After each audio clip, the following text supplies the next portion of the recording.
네, 5월 17일 법률방송 로투데이 시작하겠습니다. 네, 어제였죠. 이재명 경기지사가 받고 있는 혐의에 대해 모두 무죄를 선고받았습니다. 이호영 변호사의 뉴스와법에서 이재명 지사의 판결문 자세히 살펴보도록 하겠습니다. 네, 변호사님 어서 오십시오. 네, 안녕하세요. 네, 먼저 이재명 지사가 받던 혐의들부터 한번 설명해 주시죠. 네, 이재명 지사는 이제 크게 4가지 혐의를 받고 있었고 적용 법조는 2가지입니다. 하나는 이제 그 공직선거법상 그 허위사실 공표 혐의가 있었고요. 그다음에 또 하나는 직권남용죄인데요. 지금 흔히 문제가 됐던 게 이제 친양의 강제 입원과 관련된 그런 것이 바로 이제 직권남용죄이고, 그다음에 뭐 대장동 개발업적 과장 사건, 그다음에 검사 이제 사칭 사건, 그리고 앞서 말씀드렸던 그 친형 강제 입원과 관련돼서 나는 그런 사실이 없다라고 이야기한 것이 또다시 허위 사실이다라고 해서 이렇게 지금 직권남용과 공선법 위반 2가지 이제 죄목으로 재판을 받았는데, 이 부분에 대해서 전부 무죄를 받은 것입니다. 네. 이 검찰의 굉장히 중형에도 불구하고 법원의 이제 무죄 선고가 좀 흥미로운데요. 판단 근거 하나하나씩 한번 살펴보죠. 먼저 친형 강제 입원 관련한 것부터 좀 짚어볼까요? 네, 그 친형 강제 입원과 관련돼서 이제 검찰의 그 기소 내용은 이제 그 이재명 전 성남시장이지 않습니까? 네. 그 성남시장 이제 재임 당시에 그 이제 시장 군수구청장은 어떤 강제 입원과 관련된 그러한 권한이 있거든요. 네. 검찰에서는 어떻게 보았냐면, 이런 어떤 정신 이제 건강의학과 이제 전문의와 그다음에 보건소장 같은 사람들이 먼저 이제 이재명 전 시장의 그 친형을 발견한 게 아니고, 이 시장이 먼저 이제 친형과 어떤 그런 불화가 있으니 강제 입원을 시키겠다라고 먼저 마음을 먹고 반대로 의사들에게 이것을 강요했다라고 본 것이거든요. 근데 이것에 대해서 이제 법원은 이런 그 구정신보건법 25조 1항의 그 발견에 대해서 전문의가 직접 발견한 것으로 그렇게 어떤 절차 및 방법에 제한이 있다라고 볼 필요가 없고, 시장이 먼저 발견해서 그 의사에게 한번 그 진단 및 보호 조치를 신청할 것을 한번 검토해 봐라, 이렇게 이야기하는 것도 얼마든지 가능한 것으로 해석해야 된다. 이렇게 봐서 이재명 전 이제 성남시장, 그 당시 시장이 그 보건소장과 그다음에 센터장에게 그 자신의 친형을 강제 입원시키는 것을 절차에 착수하도록 지시하는 행위가 법상 권한에 포함된다, 이렇게 본 것입니다. 네. 이 대장동 개발업적 과장 또 검사 사칭 관련해서는 법원이 어떻게 봤습니까? 이게 여기서는 핵심적인 것은 어떤 허위 사실이라는 사실에 대한 인식이 있어야 됩니다. 근데 지금 이재명 경기지사 같은 경우는 그 대장동 업적과 관련된 이제 본인이 그 이야기를 함에 있어서 허위 사실인 것을 알고 허위 사실임을 인식하면서 허위 사실을 공표했다라고 보기는 좀 어렵고, 다소 과장한 측면은 있지만 실제로 나중에 대장동 개발 그 행위가 끝났을 때 실제로 이제 그러한 어떤 이익이 환수될 가능성이 그 당시에 있었기 때문에 약간 그것을 과장한 것으로 볼 수는 있지만, 허위 사실인 것을 알고 적극적으로 그것을 공표한 것으로 보기는 어렵다, 이렇게 지금 판시를 하였고, 검사 사칭 같은 경우도 이제 검사 사칭과 관련해서 벌금형을 선고받은 것이 억울하다라는 취지로 이야기하려고 했던 것이 좀 부정확하게 전달되었던 것이지, 이것을 적극적으로 허위라는 사실을 인식하고 그것을 이야기한 것은 아니다, 이렇게 지금 판시를 했습니다. 네, 그러면 재판부 이번 판결은 어떻게 보십니까? 일단 그 사건 기록을 이제 제가 직접 이 재판에 관여하면서 본 것은 아니기 때문에 조금 조심스럽긴 하지만, 사실 많은 그 법조인들이 전부 무죄가 나온 것에 대해서는 조금 의아스럽다라는 것이고, 실제로 사건의 판결문을 보면 어떤 그 구정신보건법 25조에 대한 해석 문제가 상당히 많거든요. 이러한 법률의 해석에 대해서는 항소심에서 약간은 그 결과가 바뀔 가능성도 배제할 수는 없겠다, 이렇게 좀 조심스럽게 추측해 볼 수 있을 것 같습니다. 네, 어찌됐건 검찰이 뭐 항소를 적극 검토하겠다 이런 입장을 밝혔는데, 이 지사의 극적인 판결이 또 바뀔지는 지켜봐야겠네요. 오늘 잘 들었습니다.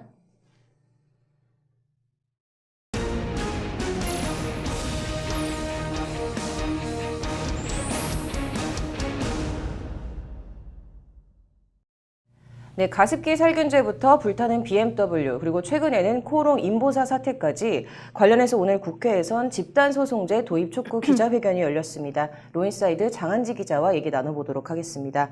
네, 장 기자, 집단소송제 정의부터 좀 짚어볼까요? 네, 오늘 토론회는 한국소비자단체협의회와 더불어민주당 박주민, 송기현 의원의 공동 주최로 열렸습니다. 집단소송제도는 피해자 중 한 사람 또는 일부가 가해자를 상대로 소송을 내서 이길 경우 같은 피해를 본 사람들은 별도의 소송 없이 해당 판결로 피해를 구제받을 수 있는 제도입니다. 미국과 유럽에서는 보편적으로 시행하고 있는 제도인데요. 우리나라에서는 증권 분야에만 한정해서 극히 제한적으로 허용돼 사실상 유명무실한 상태입니다. 네, 이 집단소송제 도입, 이거 문재인 대통령의 대선 공약 아니었습니까? 네, 그렇습니다. 관련해서 박상기 법무부 장관도 지난 9월 정책간담회에서 당시 한창 이슈가 됐었던 BMW 차량 화재 사고를 계기로 집단적 피해가 반복 발생할 우려가 큰 분야의 집단소송제를 도입하고 소송 허가 요건과 절차를 합리적으로 개선하겠다고 밝힌 바 있습니다. 그리고 같은 달 법무부는 공정위와 함께 정부 법안 발의가 아니라 김종민 더불어민주당 의원을 통해서 이제 의원 입법 형식으로 관련 법안을 발의했습니다. 올해 2019년 신년 업무보고에서도 법무부는 집단소송제 확대에 대한 확고한 의지를 밝혔습니다. 네, 그렇다면 이 김종민 의원이 발의했다는 법안 지금 어떻게 돼 있습니까? 네, 정확한 명칭은 증권 관련 집단소송제 일부 개정 법률안입니다. 이제 법안에 증권이라는 단어가 들어가 있긴 하지만 이제 증권에만 국한된 것은 아니고요. 증권 관련 집단소송제 법안이 이것밖에 없어서 이제 이 법안에 관련 내용을 추가하는 형식으로 개정안을 발의한 겁니다. 네, 내용은 불타는 BMW나 코오롱 인보사 사태처럼 제조물 책임, 그리고 부당 공동행위, 개인정보 침해 행위, 식품 안전 등 분야의 집단소송제를 도입하자는 내용이 골자입니다. 이외에도 국회에는 민주당의 서영교 의원이 발의한 소비자 집단소송 법안, 바른미래당 최이배 의원이 발의한 집단소송 법안 등 자유한국당을 제외한 여야에서 모두 11건의 집단소송제 법률안, 제정안 또는 개정안이 발의되어 있는 상태입니다.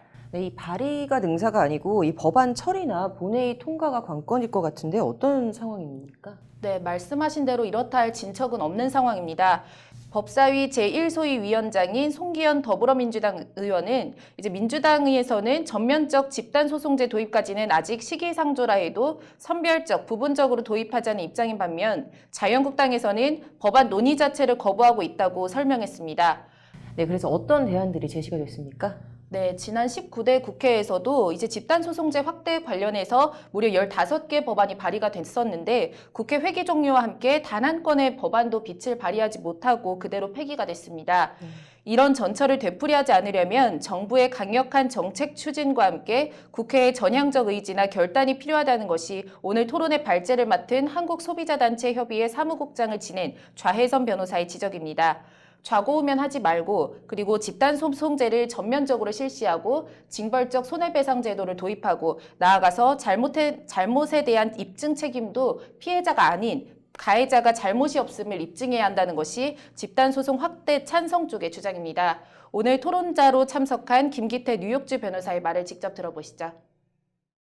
결과적으로 우리 집단소송제 이렇게 3, 40년 동안 계속 소비자단체가 요구했음에도 불구하고 왜 안 됐냐? 이게 제일 중요하지 않아요? 그러면은 그거는 누구 때문이야? 국회의원들 때문이다. 법이 통과돼야 되지 않냐? 매일 상임위에 발의만 해. 반면 전면적인 집단소송제 도입은 이제 소송 남발이나 이에 따른 기업 부담의 증가, 그리고 우리 법의 근간인 대륙법 체계와 충돌한다는 그런 신중론도 제기가 됐습니다. 네, 뭐 어쨌든 두루 감안해서 합리적인 절충점을 좀 찾았으면 좋겠네요. 오늘 잘 들었습니다. 다음 소식입니다. 장리라는 단어를 들으면 어떤 단어가 떠오르시나요? 장리하다. 무슨 뜻일까요? 대다수 시민들은 생전 듣도 보도 못한 단어, 법률 용어 이제는 바꾸자. 오늘은 장리입니다. 김태현 기자입니다. 경기도의 한 초등학교 교원 업무 분장표입니다. 교무부와 연구부, 안전부, 진로부 등으로 나눠 선생님들이 각자 맡은 업무가 빼곡히 적혀 있습니다. 그런데 교감 업무 분장표에는 밑도 끝도 없이 업무 장리라고 돼 있습니다. 유치원 업무 분장표에도 원장 바로 아래뜨기인 원감의 주요 업무는 장리라고 돼 있습니다. 시민들에게 무슨 뜻일 것 같은지 물어봤습니다. 그게 무슨 동네 같아요. 지역. 글쎄, 장리. 저 모르겠어요. 무슨 뭔가 이론 같은 거나 뭐 뭔가 좀 그 가문에 관련된 뭔가 이런 거일 것 같은 느낌이 좀 드네요. 시민들은 뜻을 전혀 짐작도 못하는데 정작 교육부는 많이 쓰는 단어로 별일 아니라는 반응입니다. 학교 현장에서는 업무 분장 보시면은 그 장리라는 말을 좀 쓰고는 있어요. 일단 보통 교감 선생님들 그 업무 분장에 보면 장리라고 하는 표현들이 좀 많이 쓰여요. 이처럼 뜻을 알기 힘든 장리라는 단어는 교육 현장뿐 아니라 우리 법령에도 버젓이 올라 있습니다.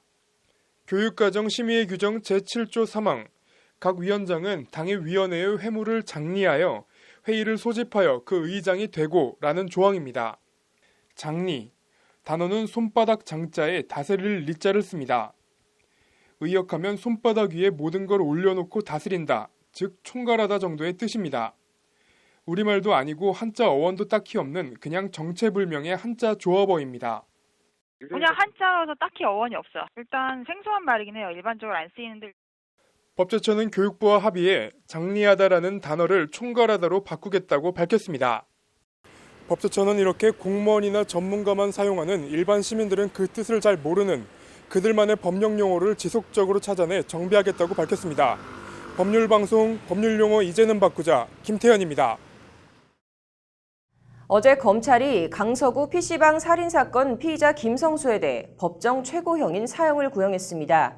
법률방송 기자들의 시선으로 바라본 세상, 취재 파일 오늘은 살인과 사형에 대한 얘기 해보겠습니다. 지난해 10월 14일 서울 강서구 내발산동의 한 PC방에서 끔찍한 살인사건이 벌어졌습니다. 발단은 사소했습니다. 당시 손님이었던 김성수는 PC방 테이블 정리가 잘 되지 않았다는 이유로 아르바이트생 신모 씨와 실랑이를 벌였고 게임비 1,000원 환불을 요구하자 갑자기 흉기로 난자하기 시작했습니다. 20살을 갓 넘긴 아르바이트생 신 씨는 이렇게 김성수가 마구 휘두른 흉기에 무려 80차례나 찔렸고 이로 인해 얼굴과 팔 동맥이 절단되는 등 치명상을 입고 과다출혈로 숨졌습니다. 피해자 신 씨를 담당했던 의사는 의료법 위반 논란에도 자신의 페이스북에 분노한다며 신 씨의 피해 사실을 공개했고 김성수의 끔찍한 범행이 세상에 알려지게 됐습니다. 담당 의사에 따르면 김성수는 아르바이트생의 얼굴과 목을 집중 난자한 것으로 전해졌습니다. 사람이 어떤 마음을 가져야 사람의 얼굴과 목을 흉기로 수십 차례나 찌를 수 있는지 그 포악함이 짐작도 되지 않습니다. 어제 열린 1심 결심 공판에서 검찰은 사회에서 영원히 격리돼야 한다며 김성수에게 법정 최고형인 사형을 구형했습니다. 계획적이고 잔혹하게 피해자를 살해했지만 죄책감과 반성이 없다. 죄질이 불량하고 재범 위험이 높아 사회에서 영원히 격리할 필요가 있다는 것이 김성수에 대한 검찰의 사형 구형 사유입니다. 아르바이트생이 도망가지 못하게 신 씨의 허리를 붙잡는 등 형의 범행을 도운 혐의로 재판에 같이 넘겨진 동생 김모 씨에 대해선 폭행에 가담하고서 역시 반성이 없다며 징역 1년 6개월이 구형됐습니다. 검찰 사형 구형 후 김성수는 유가족들에게 죄송하다는 말 외에는 어떤 말씀을 전해야 할지 모르겠다. 제 죄를 책임지기 위해 노력하고 속죄하면서 살겠다는 최후 진술을 남겼습니다. 속죄하면서 살겠다는 김성수. 김성수는 그러면서 자신의 부모님을 향해선 30년 동안 키워주셨는데 결과가 이렇게 돼 죄송하다. 불효자가 죗값을 다 치르고 개과천선하는 모습을 보여드리겠다는 말을 남겼습니다. 범행을 도운 동생에 대해서는 내 잘못이지 네 잘못이 아니다. 힘들겠지만 자책하지 말고 잘 이겨내달라는 말을 남겼습니다. 최후 진술을 하는 동안 김성수는 누구를 향한 눈물인지 모를 눈물을 흘렸습니다. 대검은 앞서 지난해 1월 살인 범죄자의 법정 구형량을 대폭 강화한 살인범죄 처리 기준 합리화 방안을 전국 검찰청에 하달했습니다. 돌이킬 수 없는 피해를 입히는 살인 등 강력 범죄에 대한 처벌이 약하다는 국민 법감정을 고려한 결정이라는 게 당시 대검의 설명입니다. 사형제가 있긴 하지만 대한민국은 20년 넘게 사형 집행을 하지 않은 실질적 사형 폐지국으로 분류됩니다. 사형이라는 제도는 있지만 집행은 되지 않는 이중 구조 속에 법원도 사형 선고를 잘 내리지 않는 일종의 경향이 생겨나 실례로 중학생 딸 친구를 성추행하고 살해한 뒤 시신을 유기한 이영학의 경우에도 1심에서 사형 선고를 받았지만 항소심에서 무기징역으로 감형됐고 지난해 11월 대법원에서 무기징역이 확정됐습니다. 이런 가운데 다음 달 4일이면 사형이 구형된 김성수에 대한 1심 선고 공판이 열립니다. 설령 집행이 되지 않더라도 사형이라는 형벌이 주는 어떤 묵직함과 사형수로 살아간다는 말로 표현하기 어려운 감정과 압박. 정의는 각자에게 그의 몫을 배분하는 데 있다고 합니다. 김성수에게 내려질 그의 몫만큼 형벌이 무엇일지 재판부 판단을 지켜봐야 할 것 같습니다. 법률방송 취재파일이었습니다. 이어서 법조계 소식 전해드리겠습니다. 문재인 대통령이 오늘 오전 청와대에서 지난 18일 퇴임한 서기석 조용호 전 헌법재판관에게 청주 근정훈장을 수여했습니다.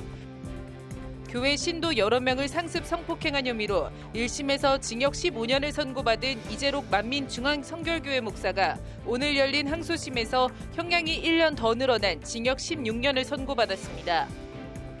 현재 검경 수사권 조정안은 민주주의 원칙에 반한다는 문무일 총장의 어제 기자간담회에 대해 경찰이 검찰이 수사권을 내려놓고 국민 통제를 받는 것이 민주 원칙이라고 반박했습니다. 국민권익위원회는 공사로 인한 마을 조망권 침해 문제를 해결해달라며 강원 삼척 문안마을 주민들이 올해 2월 제기한 집단 민원에 대한 중재안을 최종 확정했다고 밝혔습니다.